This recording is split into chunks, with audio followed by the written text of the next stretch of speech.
আমি তারা মিয়া, আমি তৃষ্ণার বাবা। আমি পেশায় একজন রাজমিস্ত্রি। ইগনাইট গ্লোবাল ফাউন্ডেশন দ্বারা পরিচালিত ইগনাইট স্কুলের ৩য় শ্রেণীর শিক্ষার্থী তৃষ্ণা। বাকি শিশুদের মতো নয় তৃষ্ণার জীবনের গল্প। জন্মের কিছুদিন পরেই মারা যায় তার মা। বাবার কাছেই ধীরে ধীরে বড় হতে থাকে ছোট্ট মেয়ে তৃষ্ণা।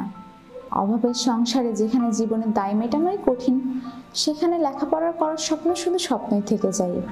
তারপরেও সন্তানের একটি সুন্দর ভবিষ্যৎ নিশ্চিত করতে প্রাণপণ চেষ্টা করে যাচ্ছে তৃষ্ণার বাবা। ও যে সময় খুব ছোট, ওই সময় ওর মা মারা যায়। ওরে দেখাশোনা করতে করতে কাজে যাওয়ার সময়ই থাকে না। সময় মতন আমি কাজে যাইতে পারি না। ওর লেখাপড়া খরচ চালানির মতন আর্থিক কোনো সুবিধাই নেই। তারপরেও আমি চাই আমার মেয়ে বড় হয়ে শিক্ষিত হোক। ইগনাইট স্কুলের স্পন্সরে চাইল্ড প্রোগ্রামের মাধ্যমে এই অসহায় বাবার পাশে দাঁড়ায় তৃষ্ণার স্পন্সর অভিভাবক।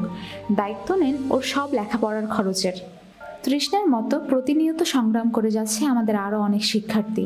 তাদের জীবন বদলাতে ভূমিকা রাখতে পারেন আপনিও।